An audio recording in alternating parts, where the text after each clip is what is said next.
My name is Jill, and I'm a professional dog trainer.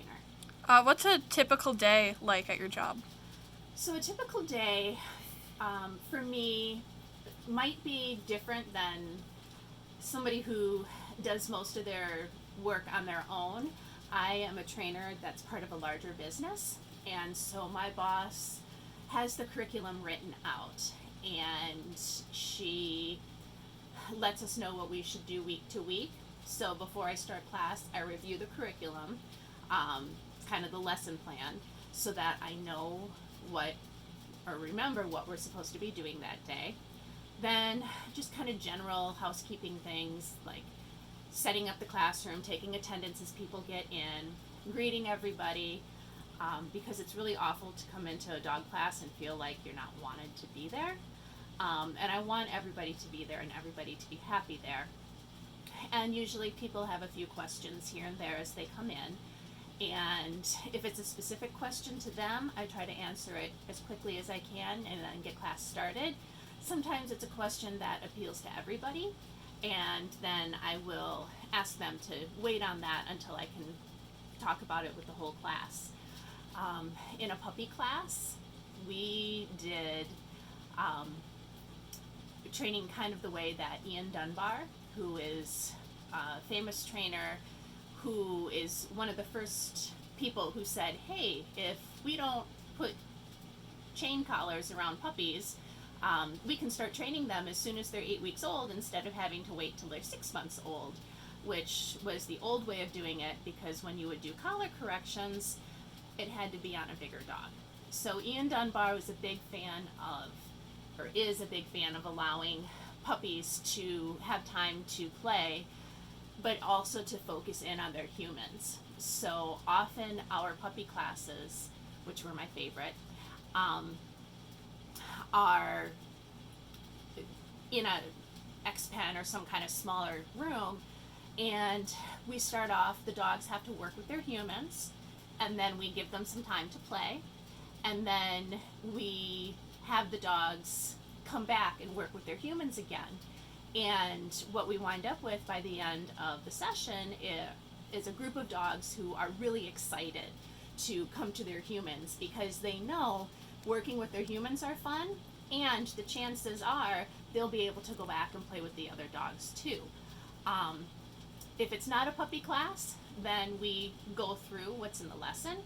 And at the end, people generally do have questions, and so I'll answer those. When I do one on one lessons, so it's me and the human and the dog, I will spend time writing my own lesson plan based on what that student wants us to focus on in that class. Thank you. Do you think you could tell me a little bit about your background?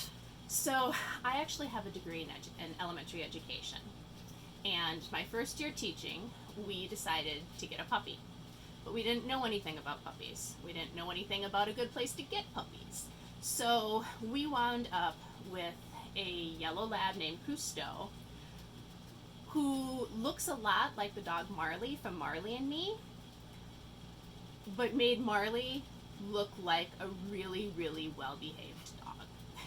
And I spent most of his first couple of months crying every day. I often was bleeding from where he was biting me.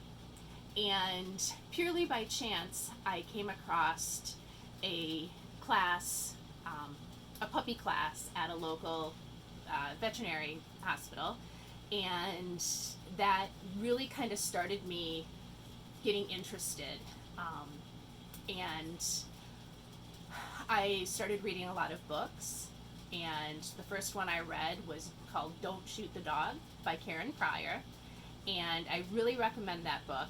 Um, it's not very technical, it's a kind of an easy read or an easier read than some. Um, and then I just started reading every dog book I could get a hold of, and I started going to seminars.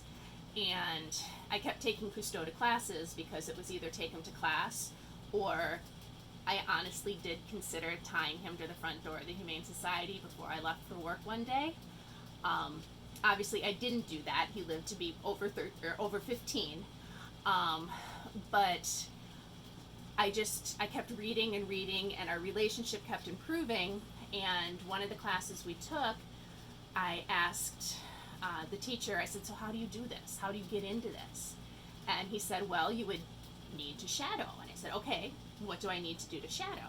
So I started off watching the classes and how they were taught, and then I was an assistant, and then I was able to start leading a few classes while the people who owned the school were kind of watching and helping me along. My degree in elementary education actually helped a lot.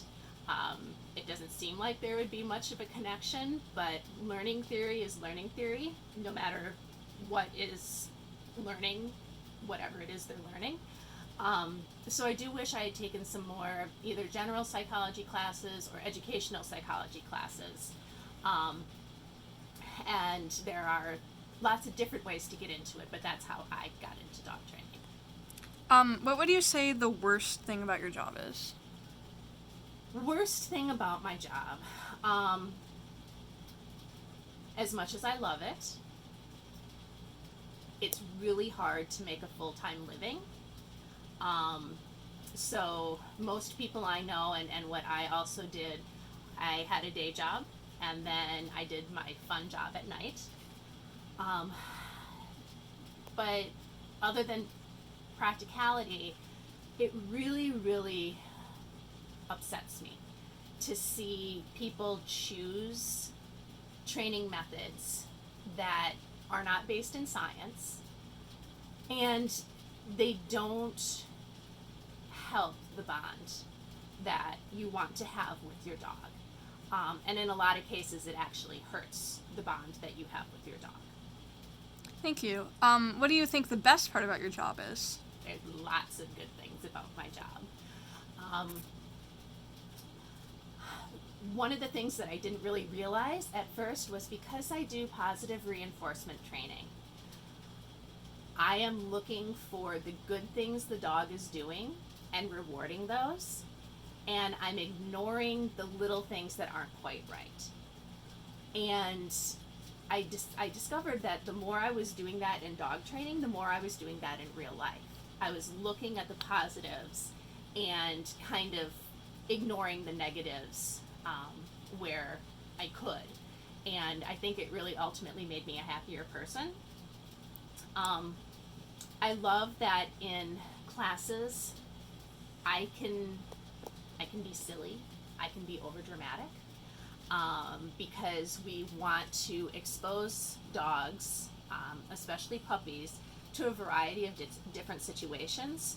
So if I'm in the mood to wear a bathrobe and a clown hat while swinging around on crutches, that I can totally justify as being educational and not me just feeling weird that day.